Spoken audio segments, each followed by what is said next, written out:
Today we're going to look at maternal mortality and race in the United States. Women in the U.S. are more likely to die of childbirth or pregnancy-related issues than women in other developed countries. When we break it down even further, we see that there are huge disparities between race. African American women are at the highest risk among all races in the U.S. and have maternal mortality rates 3 to 4 times higher than white women. Typically speaking, populations of lower socioeconomic status have higher rates of maternal mortality, and while this remains true, we also see that African American women with comparable socioeconomic status to white women are still at a higher risk for maternal complications. Because of this, we find that systemic racism in the U.S. is in large part to blame when it comes to maternal outcome disparities among African American and white women. So let's take a minute to look at the socio-ecological model. While things that can help this issue are also included on the slide, I will be speaking specifically to things that hinder the improvement of maternal health, especially as it relates to African American women. At the individual level, the biggest factor is that African American women fear being judged or discriminated when seeking health care. A survey referenced in the case study article found that 33% of Black women felt personally discriminated against because of their race when going to see a doctor or health clinic. 22% said that they have avoided going to a doctor or seeking health care altogether out of concern of being racially discriminated against. Systemic racism is the biggest factor at the interpersonal level, and arguably the biggest factor overall when it comes to racial disparities among U.S. women and maternal health outcomes. Eradicating racism in the healthcare system is absolutely imperative in reducing poor maternal outcomes for African American women. At the organizational level, African American mothers are more likely to be uninsured prior to pregnancy and then seek governmental insurance such as Medicaid, which takes time to be effective. Because of this, they are more likely to start prenatal care later and then often lose coverage after delivery, making them less likely to receive necessary and adequate postpartum care. Though it is clear there are racial disparities in maternal outcomes at the community level, there hasn't been enough research and there are not enough interventions that currently exist to combat this. Lastly, at the policy level, there are no effective policies or programs that exist to protect women at higher risk of pregnancy or childbirth-related complications. So moving on to my proposed interventions. While I maintain that correcting systemic racism is really essential, it's not something that can or will be fixed overnight. So these interventions can make a direct impact on improving maternal health outcomes. To start, I propose implementing active management of the third stage of labor to reduce the occurrence of postpartum hemorrhage, which is the leading cause of maternal death. Additionally, African American women are more than 3 times at risk of death from hemorrhage than white women. The third stage of labor is the time between the birth of the baby and delivery of the placenta and typically lasts 10 to 30 minutes. When the stage lasts 18 minutes or longer, there is a significantly increased risk of hemorrhage. Because of this, the third stage of labor must be actively managed through the use of uterotonic drugs to be administered before delivery of the placenta, umbilical cord cutting within 2 to 3 minutes after birth, and placenta delivered by controlled cord traction. Research shows that active management of this stage of labor prevents up to 60% of postpartum hemorrhage. To implement this intervention, I propose that this process be standardized and used in all hospitals and birthing centers throughout the U.S. All healthcare professionals involved in the delivery process will be required to go through a training regarding the process. Additionally, educational materials, including wall charts and procedural guides, will be supplied to all necessary facilities. The next intervention I propose is the early detection, prevention, and management of hypertensive disorders after delivery, which is the leading cause of maternal death in the postpartum period.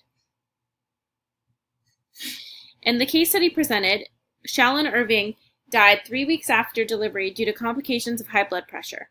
African American women tend to have higher rates of hypertension and thus are at a higher risk of maternal death. To address this, I propose that postpartum care and checkups must be increased. Currently, postpartum care for women is a 6-week checkup after delivery. This is not adequate, especially in cases where women suffer pregnancy or delivery-related complications such as a hypertension disorder. All staff members involved in providing care to mothers through pregnancy, delivery, and during postpartum care will attend training in postpartum hypertension disorders, including risk factors, symptoms, and effective management strategies, such as frequent vitals checks and administration of anti-hypertensive drugs as needed. Healthcare providers will also be provided with pamphlets and other educational materials to inform expectant mothers about risk factors, signs, symptoms, and when to contact their provider. The last intervention I propose is providing daily supplementation of elemental iron and folic acid to reduce severe maternal anemia, as anemia can contribute to increased risk of pregnancy-related complications. While the U.S. as a whole does not have high anemia rates, African American women are at a higher risk, and thus at a higher risk for other pregnancy-related complications such as hemorrhage and hypertension, as mentioned above. I propose that blood tests to detect anemia can be given early on in pregnancy as a standard process among all healthcare facilities, and that subsequent follow-up tests be administered as necessary to effectively detect and manage iron levels. For women with low iron levels, oral iron and folic acid supplement therapy should be provided to expectant mothers. Anemic mothers should also be provided information about anemia and how to manage it at home, such as what foods are rich in iron. So how do we evaluate to determine effectiveness or make improvements to the proposed interventions? In collecting medical records and reviewing patient chart notes, we can answer the following questions, which will help us determine success of our interventions. First, do we see a decrease in postpartum hemorrhage? If yes, our intervention has been effective. In decreasing postpartum hemorrhage, we should also see a decrease in maternal death. Next, do we see a reduction in maternal deaths related to hypertension? Of the women who did have high blood pressure, how many were detected early and effectively managed? Last, do we see a decrease in anemia rates and an increase in iron levels? As anemia rates decrease, so too should the risk of hemorrhage and hypertension. Potential challenges in implementing these interventions are preparation, training, time, and adherence. In terms of preparation, we need the approval and buy-in from all participating providers and support from federal and local public health departments. Additionally, preparing the content such as training sessions, training materials, and other educational documents will require time and resources. To overcome this challenge, we need to ensure that we have adequate number of personnel to develop the content and sufficient backing from supportive groups. Next, actually trying to provide the trainings to such a large audience can be a challenge, but in offering virtual training times are left up to the discretion of the facilities themselves. Next, asking for staff time is another challenge, as healthcare professionals are often very busy, so requiring training can be difficult, but we can fix this challenge by incentivizing staff for attending. Last and arguably most important is adherence. Some public health interventions have the best intentions, but aren't always the most practical to implement. In allowing providers to offer suggestions and relying on strong leadership, we can tweak and improve the interventions to ensure the highest level of adherence. For most of the things, we will mostly need the help from the healthcare facilities impacted, but we also need support from both federal and local public health departments.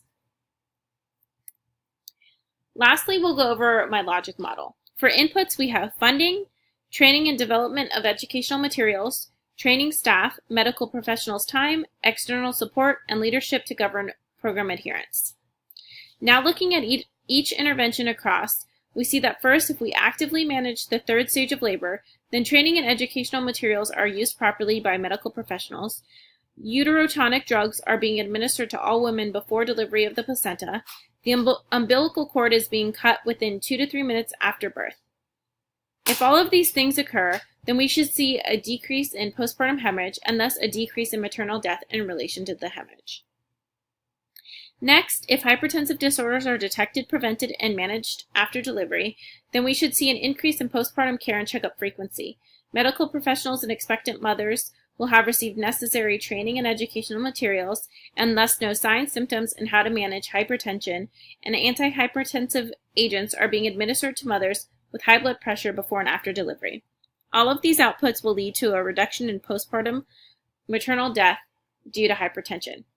Last, if anemic mothers are receiving daily supplements of iron and folic acid, blood tests were administered early in pregnancy to detect the anemia. Oral iron supplement is being provided to those with low iron, and mothers will have the necessary educational materials about how to manage anemia at home.